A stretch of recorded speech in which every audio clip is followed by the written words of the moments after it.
Welcome to Finnegan's Fireside Tales. Today we will be reading Cool Air by H.P. Lovecraft. You ask me to explain why I am afraid of a draught of cool air, why I shiver more than others upon entering a cold room, and seem nauseated and repelled when the chill of evening creeps through the heat of a mild autumn day. There are those who say I respond to cold as others do to a bad odor, and I am the last to deny the impression. What I will do is to relate the most horrible circumstance I ever encountered, and leave it to you to judge whether or not this forms a suitable explanation of my peculiarity. It is a mistake to fancy that horror is associated inextricably with darkness, silence, and solitude. I found it in the glare of mid-afternoon, in the clangor of a metropolis, and in the teeming midst of a shabby and commonplace rooming house with a prosaic landlady and two stalwart men by my side. In the spring of 1923 I had secured some dreary and unprofitable magazine work in the city of New York, and being unable to pay any substantial rent, began drifting from one cheap boarding establishment to another in search of a room which might combine the qualities of decent cleanliness, endurable furnishings, and very reasonable price. It soon developed that I had only a choice between different evils, but after a time I came upon a house in West 14th Street, which disgusted me much less than the others I had sampled. The place was a 4-story mansion of brownstone, dating apparently from the late 40s, and fitted with woodwork and marble whose stained and sullied splendor argued a descent from high levels of tasteful opulence. In the rooms, large and lofty, and decorated with impossible paper and ridiculously ornate stucco cornices, there lingered a depressing mustiness and hint of obscure cookery. But the floors were clean, the linen tolerably regular, and the hot water not too often cold or turned off, so that I came to regard it as at least a bearable place to hibernate till one might really live again. The landlady, a slatternly, almost bearded Spanish woman named Herrero, did not annoy me with gossip or with criticisms of the late burning electric light in my third-floor front hall room, and my fellow lodgers were as quiet and uncommunicative as one might desire, being mostly Spaniards a little above the coarsest and crudest grade. Only the din of streetcars in the thoroughfare below proved a serious annoyance. I had been there about 3 weeks when the first odd incident occurred.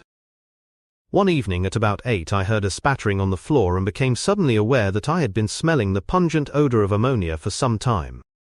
Looking about I saw that the ceiling was wet and dripping, the soaking apparently proceeding from a corner on the side toward the street. Anxious to stop the matter at its source, I hastened to the basement to tell the landlady, and was assured by her that the trouble would quickly be set right. "Dr. Munoz," she cried as she rushed upstairs ahead of me, "he's spilled his chemicals. He is too sick for a doctor himself, sicker and sicker all the time. But he will not have other help. He is very queer in his sickness. All day he takes funny-smelling baths. All his own housework he does. His little room is full of bottles and machines, and he does not work as a doctor. But he was great once. My father in Barcelona has heard of him, and only just now he fixed the arm of the plumber that got hurt all of a sudden. He never goes out, only on the roof, and my boy Esteban brings him his food and laundry and medicines and chemicals.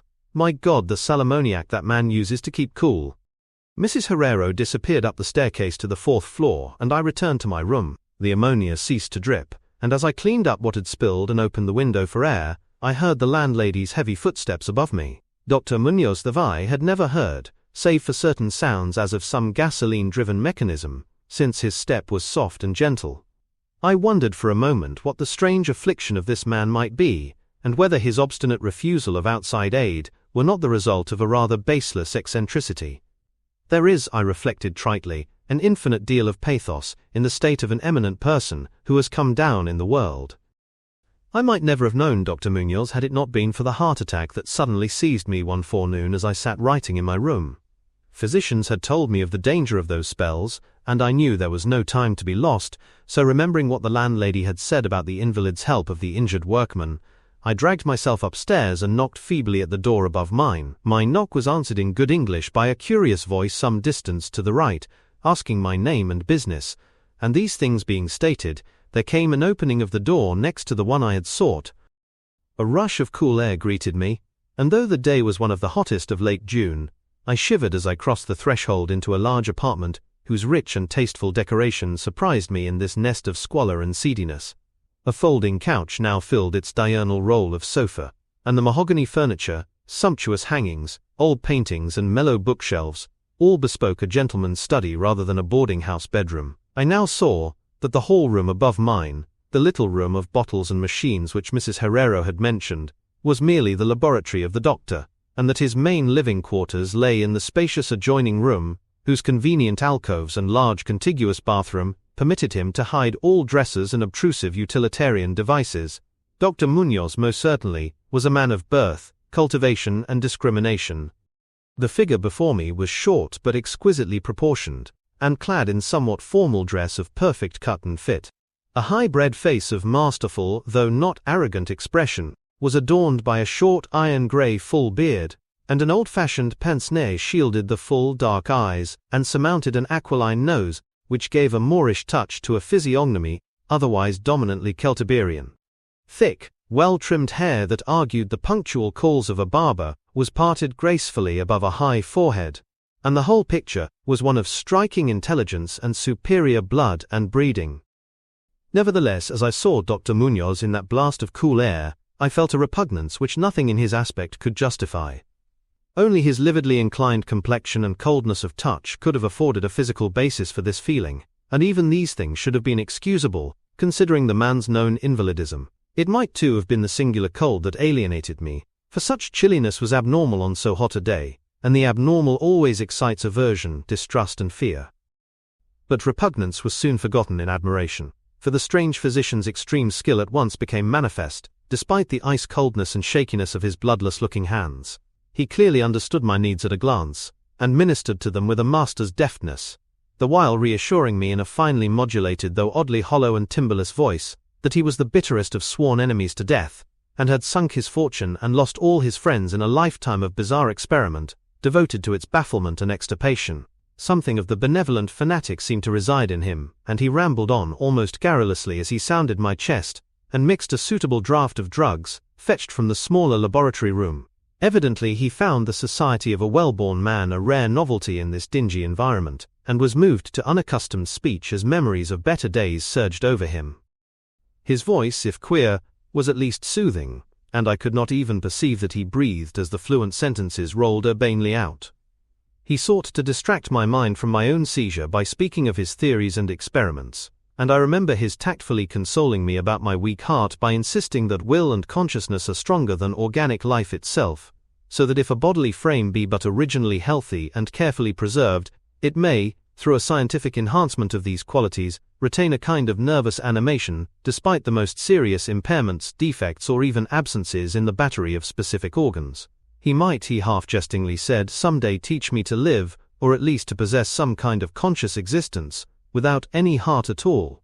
For his part, he was afflicted with a complication of maladies, requiring a very exact regimen, which included constant cold. Any marked rise in temperature might, if prolonged, affect him fatally, and the frigidity of his habitation, some 55 or 56 degrees Fahrenheit, was maintained by an absorption system of ammonia cooling, the gasoline engine of whose pumps I had often heard in my own room below. Relieved of my seizure in a marvelously short while, I left the shivery place a disciple and devotee of the gifted recluse. After that I paid him frequent overcoated calls, listening while he told of secret researches and almost ghastly results, and trembling a bit when I examined the unconventional and astonishingly ancient volumes on his shelves. I was eventually, I may add, almost cured of my disease for all time by his skillful ministrations. It seems that he did not scorn the incantations of the medievalists, since he believed these cryptic formulae to contain rare psychological stimuli, which might conceivably have singular effects on the substance of a nervous system from which organic pulsations had fled. I was touched by his account of the aged Dr. Torres of Valencia, who had shared his earlier experiments, and nursed him through the great illness of 18 years before, whence his present disorders proceeded. No sooner had the venerable practitioner saved his colleague than he himself succumbed to the grim enemy he had fought. Perhaps the strain had been too great, for Dr. Munoz made it whisperingly clear, though not in detail, that the methods of healing had been most extraordinary, involving scenes and processes not welcomed by elderly and conservative Galens. As the weeks passed, I observed with regret that my new friend was indeed slowly but unmistakably losing ground physically, as Mrs. Herrero had suggested. The livid aspect of his countenance was intensified, his voice became more hollow and indistinct, his muscular motions were less perfectly coordinated, and his mind and will displayed less resilience and initiative. Of this sad change, he seemed by no means unaware, and little by little, his expression and conversation both took on a gruesome irony, which restored in me something of the subtle repulsion I had originally felt. He developed strange caprices, acquiring a fondness for exotic spices and Egyptian incense, till his room smelled like the vault of a sepultured pharaoh in the Valley of Kings.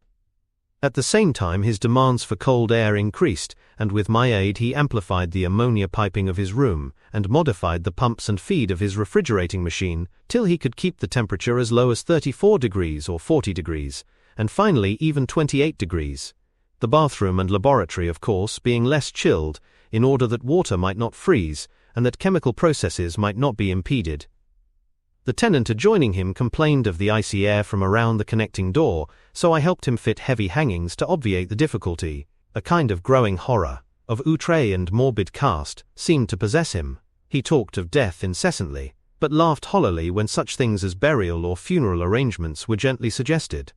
All in all, he became a disconcerting and even gruesome companion. Yet in my gratitude for his healing I could not well abandon him to the strangers around him, and was careful to dust his room and attend to his needs each day, muffled in a heavy ulster which I bought especially for the purpose. I likewise did much of his shopping, and gasped in bafflement at some of the chemicals he ordered from druggists and laboratory supply houses. An increasing and unexplained atmosphere of panic seemed to rise around his apartment. The whole house, as I have said, had a musty odor. But the smell in his room was worse, and in spite of all the spices and incense, and the pungent chemicals of the now incessant baths which he insisted on taking unaided, I perceived that it must be connected with his ailment, and shuddered when I reflected on what that ailment might be. Mrs. Herrero crossed herself when she looked at him, and gave him up unreservedly to me, not even letting her son Esteban continue to run errands for him. When I suggested other physicians, the sufferer would fly into as much of a rage as he seemed to dare to entertain. He evidently feared the physical effect of violent emotion, yet his will and driving force waxed rather than waned, and he refused to be confined to his bed.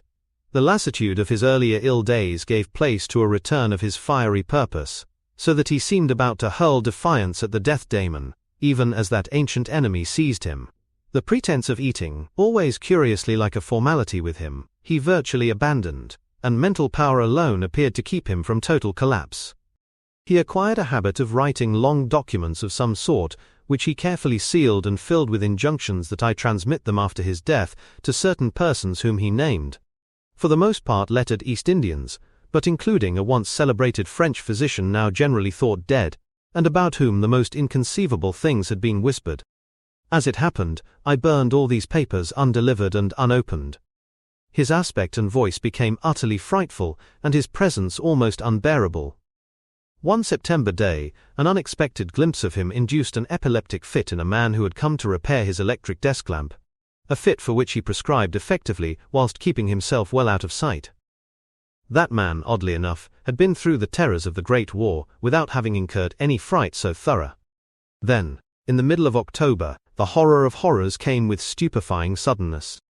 One night about 11, the pump of the refrigerating machine broke down, so that within 3 hours, the process of ammonia cooling became impossible.